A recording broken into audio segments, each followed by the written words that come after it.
Apparently, mga kotsero, ang sinasabi po ng mga tunay na international relations experts, pikon na daw ang China sa Pilipinas. Yan po ang sinasabi ng mga tunay na international relations experts. Yan. Again, mga kotsero, this is coming from the heels of the recent Chinese attack sa ating mga barko recently, no? Ito ho 'yon. So, alam naman natin nangyari 'to nung linggo na winoter cannon na naman yung ating mga barko, tapos yung iba, yung ating Coast Guard ship binangga, etc., etc. So, alam na natin 'yan. So, at this point, mga kotsero, nagko-comment na yung ating mga tunay na international relations experts. Ayan. Napikon na raw ang China sa Pilipinas. Ayan. And alam nyo, mga kotsero, yung the fact na napipikon sila, I think it's already a success. The fact na napipikon sila, mga kotsero, that's good news. Okay na. At least we are winning the moral battle. Hindi man sa physical, at least sa moral panalo tayo. Ito yung balita kanina. Kasi napikunan sila, hindi nila mapigil eh. Talagang pinapakita na natin na determinado tayo. So talagang, kumbaga, ginagamit na nila yung escalation ladder. Talagang pinapatasan nila. Talagang nananakit na sila na may mga damages na nangyayari. Napipikon na umano ang China sa Pilipinas dahil sa patuloy na paninindigan ng ating bansa sa West Philippine Sea. Ito'y dahil... Teka lang, maisingit ko lang ha. At least ngayon may paninindigan na. At least ngayon may paninindigan na. Kasi 6 na taong humimod ng puwet ni Xi Jinping, si Xi Digong. Mamaya malalaman natin kung bakit. Tuloy natin. Dahil sa kabila ng mga propaganda ng China ay hindi tumitiklop ang Pilipinas para sukuan ng BRB Sierra Madre sa Ayungin Shoal, kaya't humantong na ito sa pananakit. Ito ang pananaw ng International Studies expert ng De La Salle University na si Professor Renato De Castro. Aniya, maaaring mas malala pa ang mga gagawing hakbang ng China dahil sa plano talaga nitong sakupin ang 70% ng West Philippine Sea. Lalala pa yan pag gumamit na talaga sila ng dahas. Ang posible yan kasi yung Chinese Coast Guard, unang-una yung capability nila, no? Yung mga ginagamit yung Chinese Coast Guard, tatandaan natin yung kasaysayan niya, no? Ang goal talaga ng Chinese Coast Guard, hindi talaga yung constabulary of the sea. Ang goal talaga ng Chinese Coast Guard, manakop. Correct. Kailangan lang umano ngayon na gawin ng Pilipinas na ituloy ang ating mga aktibidad sa West Philippine Sea dahil hindi naman natin basta pwedeng isuko ang ating mga bahura sa China, pero meron itong kaakibat na panganib. Paliwanag ng eksperto, hindi naman kasi natin pwedeng sabayan ang ginagawa ng China sa kanilang marahas na pamamaraan. Right. Well, itutuloy pa rin natin. Hindi naman tayo pwede gumamit ng dahas. Talagang antayin natin silang gagamit ng dahas. At kung gumamit man sila ng dahas, talagang, well, let's prepare for the worst. No? Let's hope for the best. Ayon kay De Castro, kung uupuan ito ng Pilipinas at China, hihilingin lamang ng China na itigil ang RORE mission at tanggalin ang BRP Sierra Madre hanggang sa pag-pull out ng puwersa ng Pilipinas sa West Philippine Sea. Hindi pa sapat aniya ang nangyari kamakailan upang i-invoke ang Mutual Defense Treaty ng Pilipinas at Estados Unidos. Pero ikinababahala na rin ito ng Amerika kaya nagkakaroon na ngayon ng mutual consultation. Hindi pa armed eh. Hindi pa kinetic eh. Pero naging concern na rin ng Amerika because this is leading to possible use of China by kinetic force. Kaya nga yung sa State Department statement, sinabi nila there's already consultation going on, which is actually the Mutual Defense Treaty being already put into motion. Pero ayon sa isa pang security analyst na si Professor Romel Banlawi. Anyway, mamaya tuloy natin yung video. Bakit hindi pa pwede Mutual Defense Treaty? Kasi, again, mga kotsero, hindi pa pwede yung yung mga gray zone tactics ng China. Hindi siya counted as an armed attack. Kailangan po armed attack. Sabihin, gumamit ng mga baril, gumamit ng mga bomba, missiles, yan. Yun yung armed attack. Pag nangyari na yun, edi yun na, sisipa na yung Mutual Defense Treaty. Which I think, mga kotsero, again, China cannot afford to go to war. Binanggit ko na ho ito kahapon, pinaliwanag ko na napakahaba. China cannot afford to go to war, not right now. Kaya hanggang intimidation lang sila. Example ko nga kahapon si Taiwan, patuloy lang yung kanyang pagiging independyente laban sa China. Pero si China, puro banta. Huwag kayong magpapaka-independent. Kung hindi, papatayin namin kayo, etc. etc. Pero wala naman nangyayari. Wala nangyayari, di ba? Pumasok na ba sila ng Taiwan? Hindi. Yun. Kaya they cannot afford to go to war. At least not right now. Not right now. Siguro when things are better for them. Kung pabor sa kanila yung sitwasyon. So, it's a possibility. Pero at the same time, mga kotsero, hindi rin tayo pwedeng gumamit ng strategy nila. Bakit? Kasi mawawalan tayo ng position of good faith.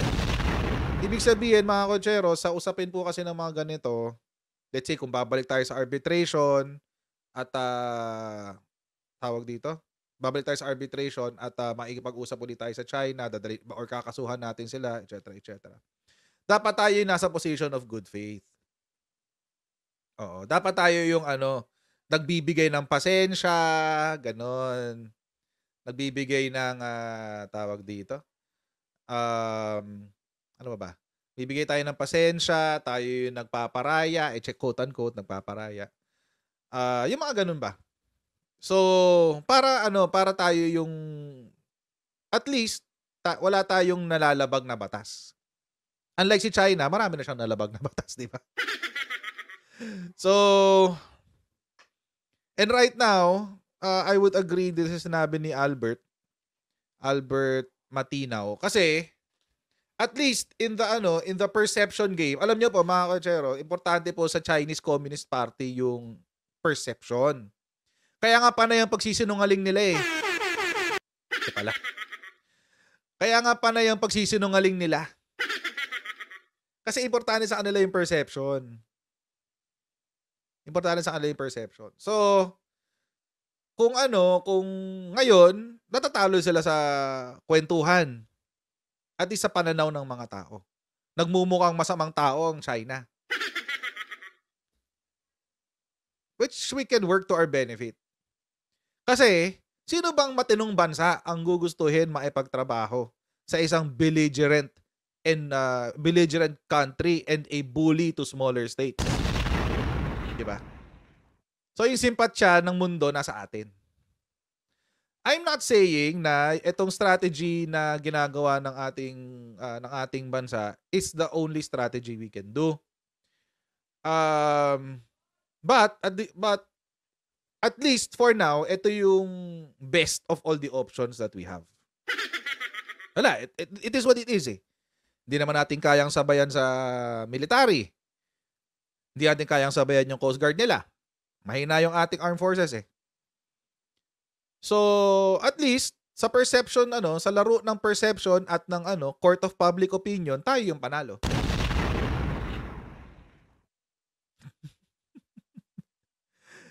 Tayo yung panalo sa court of public opinion. Parang dito lang yan sa Pilipinas. Parang politika lang sa Pilipinas yan.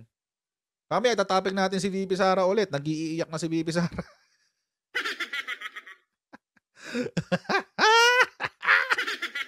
Nag-iiyak na. Biktima daw ng black propaganda. But anyway, mamaya natin pag-usapan yan. So, yun. So,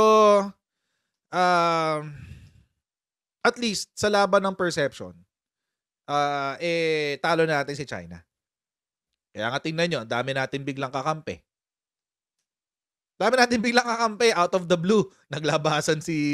Lumabas si Japan, lumabas si South Korea, lumabas si Australia, lumabas si US, lumabas si France, lumabas si Germany, lumabas si Canada. Ang dami natin biglang kakampi. So, mga kotsero, it is right now, I think right now the strategy is the best. Although hindi ito yung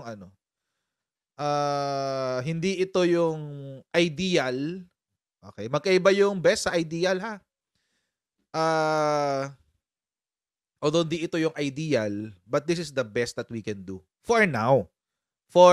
Syempre, the ideal is China and the Philippines will come to the table and arbitrate or negotiate. Yun yung ano, yun yung best.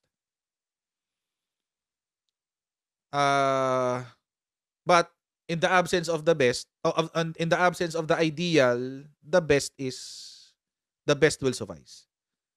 So, okay na rin muna to for now. Tuloy natin. Lalong lalala ang sitwasyon sa lugar kung hindi seryosong mag-uusap ang dalawang panig kung paano re-resolbahin ang sitwasyon. Napakahalaga na magkaroon ng friendly relationship yung dalawang bansa para ma-peacefully manage natin yung conflict sa West Philippine Sea, lalong-lalo na sa dalawang areas na sa tingin ko ay red lines ng bawat bansa, yung Incheon at ang Scarborough Shoal. Not to mention yung Great Bank. Pero yan tatlo na yan ang pinakadelikadong area sa West Philippines. Naniniwala si Professor Banlawi na habang nag-uusap ang dalawang bansa, dapat din na magkaroon ng coordinated actions para maiwasan ang kani-kanyang unilateral activities dahil gumagawa ng law enforcement sa lugar ang magkabilang panig. Ayon kay Banlawi, hindi na niya ikinagulat ang nangyaring aksyon ng China sa Ayungin Shoal noong Martes dahil maaaring lumalapaan niya ang mga susunod na hakbang ng China kung hindi ito masusolusyonan. Baka magkaroon pa ng mas malala pang insidente sa naranasan natin ngayon. Kumbaga, yung naranasan ngayon ay the worst so far. Pero sa aking pagbabasa ng sitwasyon ay makakaranas pa tayo ng mas grabe pang insidente kung hindi natin mapipigilan ang mga respective unilateral activities natin dyan. That's expected. Para sa kanya, mas magiging komplikado ang sitwasyon kung gagamitin ang Mutual Defense Treaty sa Amerika. Paliwanag ng security expert, hindi ito makakatulong sa pagresolba ng mapayapang paraan sa lugar at lalo lang mamimilitarize ang issue. Sa ngayon, ang problema pa lang natin ay law enforcement and political problems. We don't want these law enforcement and political problems to develop into a military problem, because if it develops into a military problem, that will really create violence in the area. Ryan Lacanlale, UNTV I would agree to News that. and Rescue. Diyos ang aming I would agree to that. Na kapag hindi na right now the Mutual Defense Treaty is premature. And as much as possible, wag na muna tayong humantong doon sa posisyon na 'yun. Again, mga kotsero, binanggit ko kanina, we may not have the ideal situation, but this is the best we can do right now. And it is what it is. Wala tayong magagawa. Kasi kapag pag pumasok na yung Mutual Defense Treaty dyan, wala. Gulo talaga yan. So, for now, I guess that will be it. This will be it for now. But, I don't think this will be the situation in the long run. This will not be the situation in the long run. One or both. Either two is bound to make a fatal mistake. Either two. Pwedeng Pilipinas, pwedeng China is bound to make a fatal mistake. And if it happens, pag nangyari yon, mga kotsero, ayun na. It is what it is. Papatawag na tayong lahat. Yan. So let's hope na etong si China, sila lang naman yung nanggugulo na itong si China will begin to realize that. Sana ma-realize nila yan unti-unti. Kasi otherwise, wala mangyayari. Pero mga kotsero, eto. Do you know that they don't have to go to war just to get what they want? Hindi nila kailangan maging bayolente para makuha ang gusto nila. Hindi nila kailangan gawin yun. Hindi nila kailangan gawin yun, mga kotsero. Maniwala kahit sa hindi ho nila kailangang maging bayolente para makuha ang gusto nila sa West Philippine Sea. Ang kailangan lang nila, makuha ang ating gobyerno. That's all they need to do. That's all they need to do. Magkaroon ng control sa ating gobyerno. That's all they need to do. May isang taon na lang mga kotsero bago mag-eleksyon. Isang taon na lang. Next year. Eleksyon na next year. Eleksyon na next year. Ang kailangan na nilang gawin ay maglagay ng mga politiko, pumondo ng mga politiko na papabor sa kanila. Which happened in Taiwan. Ay, may naamoy akong balita eh. May naamoy kasi akong balita. Ano yung balitang naamoy ko? Eto. Ay, nako. Ito ang sabi. Ay, ba't ganyan? Kita natin. Yun. Sa eleksyon ng China, independent legislative candidate detained over alleged China funding. Kasi ate. Pinondohan daw siya, yung kanyang kampanya ay pinondohan ng China. Ito siya. January 5 na balita to. Independent legislative candidate, so congressman siguro sa Congress. Ma Chi-wei was detained and held incommunicado on Friday on suspicion of having received funding from China to run in the January 13, 2024 elections in Taiwan. The detention was necessary because Ma could potentially flee the country and collude with others to destroy evidence, the Taoyuan District Court told media reporters. Ma is currently running for the legislative seat, so Congress nga. Pwedeng senador, pwedeng congressman. Representing Taoyuan's first constituency, which includes the districts of Luzhu, Guishan, and Taoyuan. Itong sabi. Ito yung kanyang ano. The court said the candidate is suspected of having received funding from unidentified individuals in China to run in the January 13 elections under a request that she pass on details about Taiwanese intelligence and other election-related information to them. Ay! Diyos ko! Makapili! Makapili, guys!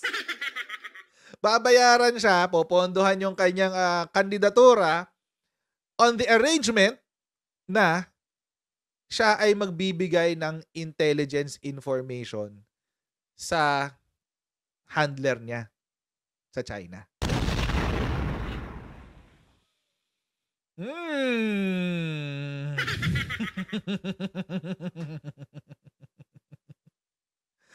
Ma is suspected of contravening the Anti-Infiltration Act, and as such, a request to detain her was granted early Friday.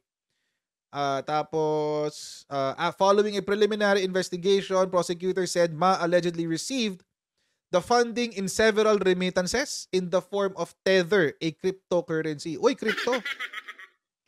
Sa crypto nagbabayad pala ang China.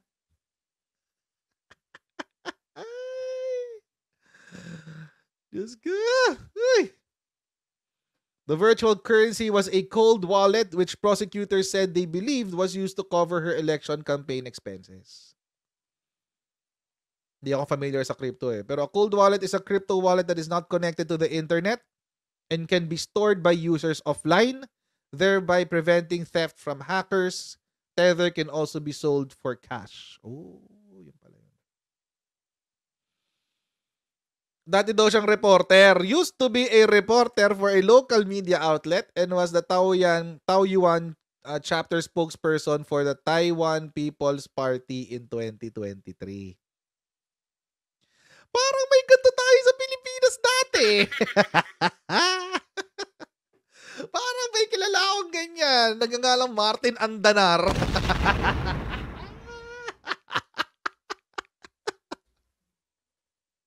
Ay! Agoy! Diyos ko!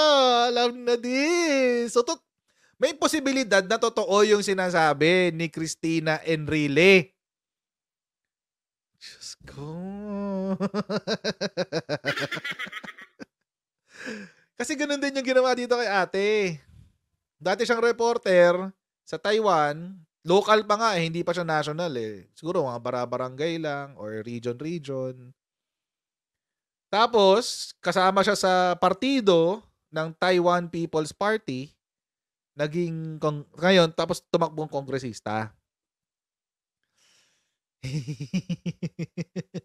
Ngayon mga kutsero, bakit ko nakwento to? Meron kasi nag-send sa akin itong video, hindi pala video. May nag-send sa akin itong art, actually video siyang sinend sa akin, pero hinanap ko na lang yung article. May nag-send kasi sa akin ng video nito at nakakuha ko ng article.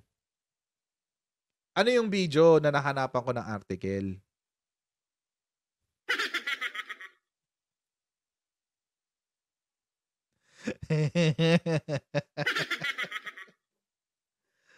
So guys, this has nothing to do with the mother of Shi Digong. This has nothing to do with the mother of Shi Digong. But it's an example of how politicians can be influenced by other states.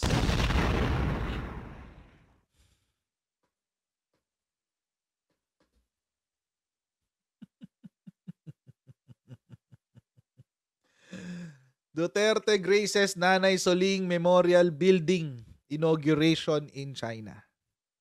So, apparently, tinayuan ng building yung may pinatalo yung building at ito ay ipinangalan sa tatay ni Shi Digong. Sa nanay pala. Ayan. Again, this is not a criticism of the mother. We're not here to criticize her as a person or as a family member of the Duterte. But this goes to show, mga kakotsero, this goes to show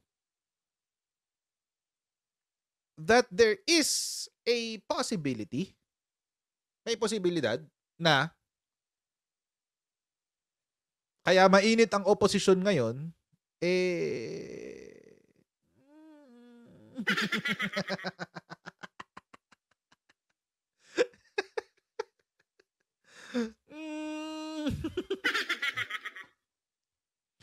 Former President Rodrigo Roa Duterte graced the inauguration of a school building in China named after his late mother, Soledad Roa Duterte, more known as Nanay Soling.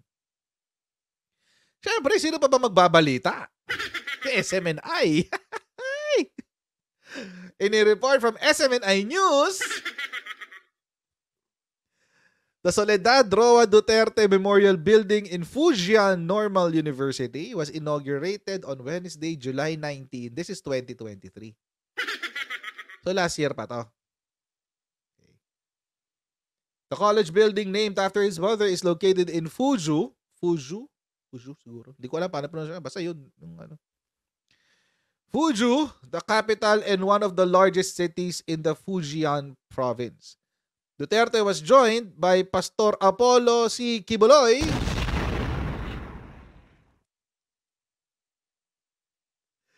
kasama pala niya yung kanyang spiritual advisor.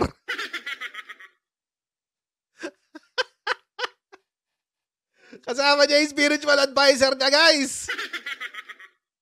To give advice relating to the spirit and morals and values. Agoy. Woo!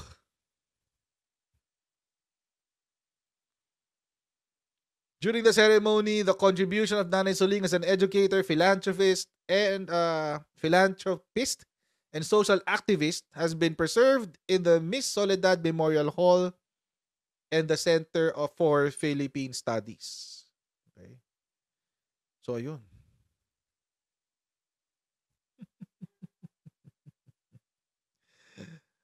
Ay, naka. Duterte also planted a friendship tree in front of the Soledad building. Happy-happy ang China kasi kay Xi Digong eh. Happy-happy sila kay Xi Digong, guys. Nakuha nila lahat ang gusto nila kay Xi Digong. Kaya kailangan parangalan siya ng sobra-sobra, guys.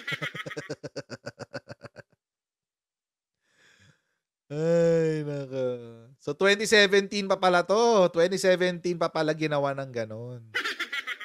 In November 2017, Soledad College was established inside the FNU. Love na love! Love na love ng China, Xi Digong. Love na love talaga ng China, Xi Digong. Ay, nako. In the previous report, it said that Soledad has family ties with Fujian province. Ganun kasi galing yata daw ng Fujian. Ganun. Yun ba yun? Ganun ba yun? Ganun ba yung ibig sabihin nun? Hindi ko alam. Okay. Ayun na nga, nag-courtesy call. Yan. Ito yung ito yung very controversial na biyahe ni Xi Digong sa China. Na of course, syempre, pinagtanggol pa rin siya ni PBBM during that time. Kasi, I guess all of us were under the impression na, kaalyado yan si Xi Digong. Fake news pala yun. Fake news pala yun!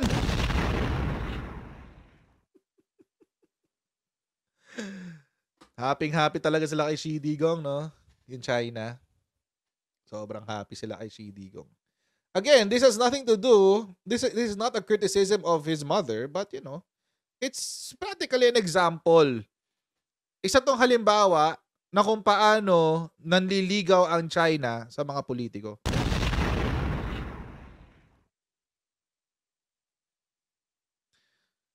So, now that we know, ingat tayo next year sa kung sino yung mga ihahalal natin next year bilang senador. Kasi mga kutsero, yung mga senador na yan, they're policy makers. They're lawmakers. Kaya nga nasa legislative sila, lawmaker talaga sila. Sila yung gumagawa ng batas. At sila rin ang pumipigil sa pagsusulong ng mga batas. Sila rin yan. So, to some degree, mga kotsero, natatalian din nila ang kamay ng ating gobyerno. Halimbawa, tanggalan ka ng budget, o paano mo pa magagawa yung mga proyekto mo? Di ba? Every year, kongreso ang dyan. Naghihiring dyan, nagdi-deliberate dyan. Every year yan. So, may kakayahan sila na talian ng kamay ng administrasyon.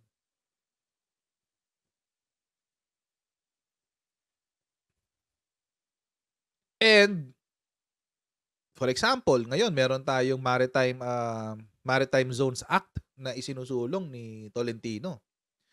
Halimbawa, si majority ng ating mga senador pro-China. Halimbawa lang naman. Lahat ng majority ng ating senador ay pro-China. Di wala nang mangyayari sa maritime what do you call this? Sa ating maritime law. Di ba? So good luck. Tayong mga tao, tayo mismo, tayo na ang mag-push ng issue, ng agenda dito sa mga politiko na to. Sa atin naman galing yung pagtutulak ng agenda na maging no to China ang ating gobyerno. Anyway, so yun mga kutsara, maraming salamat sa inyong patuloy na pagsuporta sa ating channel. Huwag niyo po kalimutan mag-like, share, and subscribe sa ating Kutsara YouTube channel. Pa-follow na rin ang ating Facebook account. Okay, Coach Jarrett. Yun pa lang. Namin nyo na lang, Coach Jarrett. At kita-kita tayo bukas muli sa ating next Coach Jared Live. God bless you all and see you tomorrow. Bye!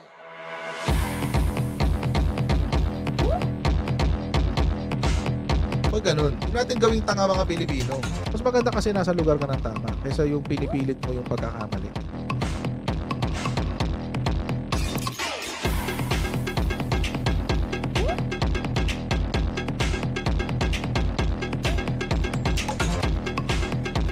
Are they willing to go that far? Hindi makakalimutan ng Pilipino yan hanggat di nasasagot niya. Sino ngayon nagsasabi ng totoo?